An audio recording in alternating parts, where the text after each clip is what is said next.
Eu nunca vi tanto crescimento de celebridades, pessoas famosas, ingressando nas igrejas evangélicas.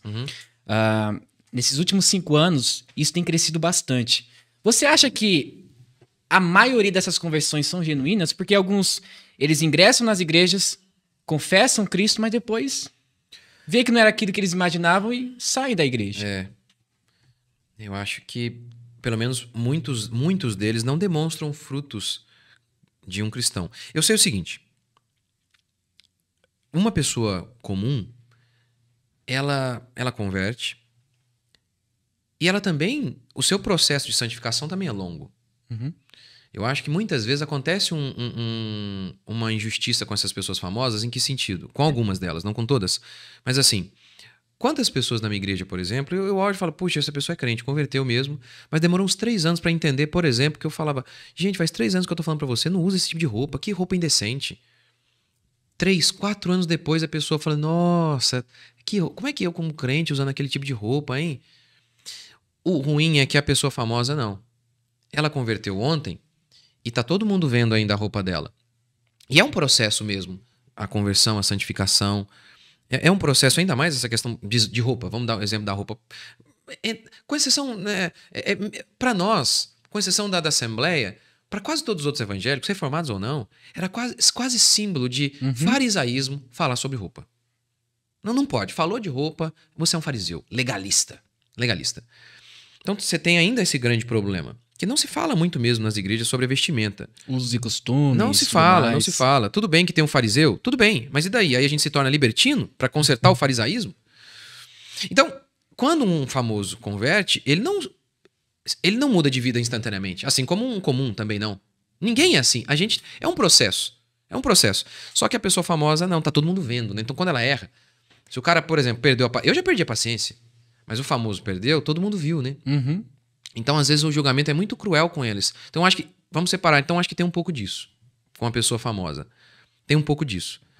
Mas, por outro lado, tem mesmo também as falsas conversões. Então, tem isso que é... Não, aquele cara converteu. Ele quebrou o pau lá um dia, ele fez uma coisa errada, como nós cristãos comuns também fizemos, mas ninguém viu, né? Essa é a diferença. É que a gente tá no anonimato, exatamente. Né? A figura pública é diferente. Exatamente. Ou talvez você fez, na sua igreja alguém foi lá e falou com você, conversou, e você se arrependeu daquilo e continuou.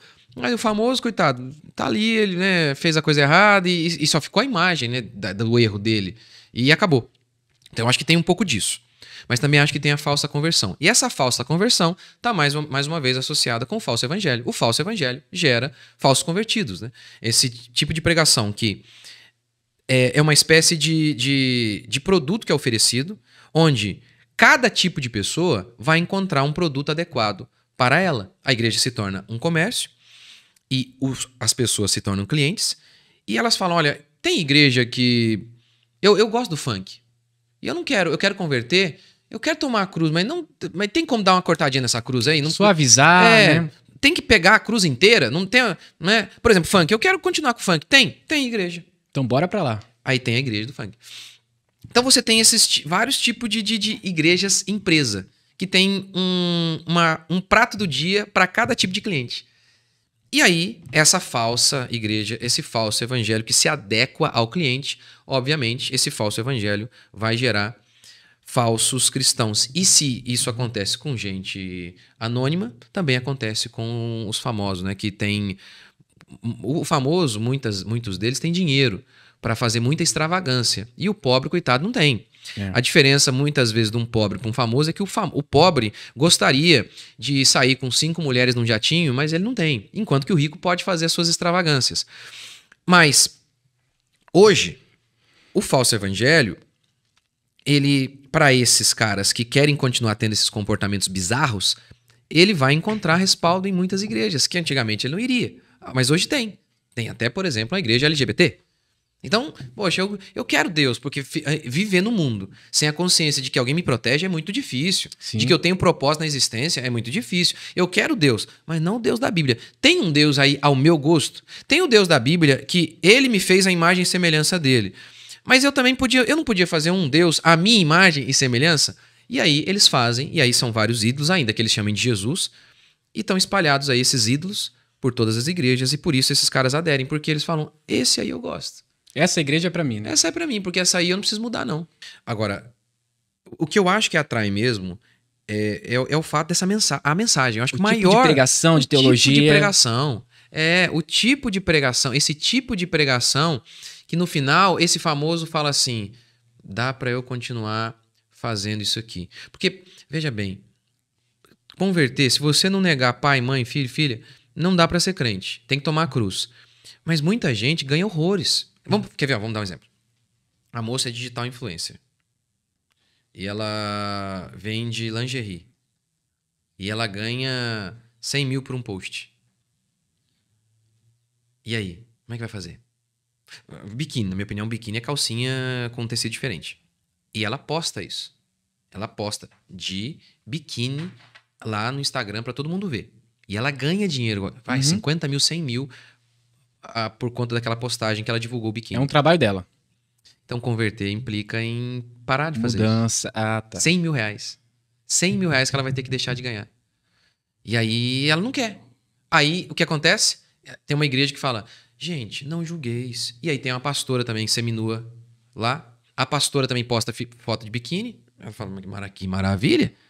Então, é uma maravilha. Então, na minha opinião, o que mais tem atraído o falso crente é a falsa igreja. O que mais tem atraído o falso crente é o falso evangelho. Esse falso evangelho que não implica em renúncia nenhuma.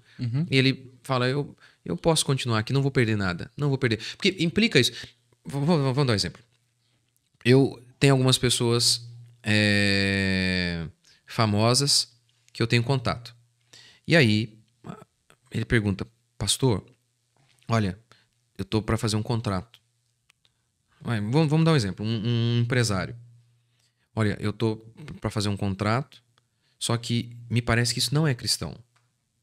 Coisa assim, se eu não me engano, acho que foi 2 milhões de dólares. Grana, hein? Muita grana.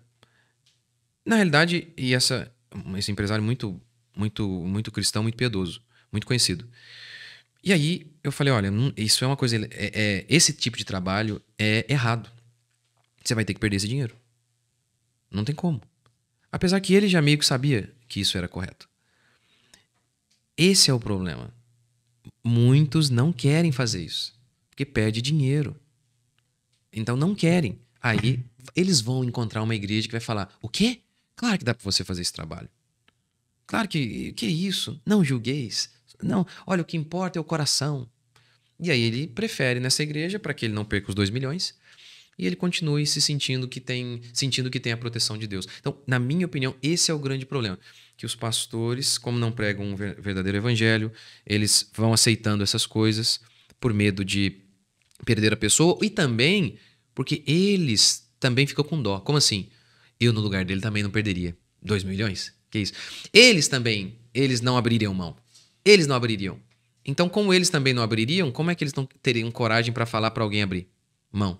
Então, esse falso pastor materialista, preocupado apenas com aplauso, que prega só o amor, esse falso pastor, ele atrai esses falsos crentes, que sejam eles famosos ou não. É esse tipo de pastor que eles gostam, né?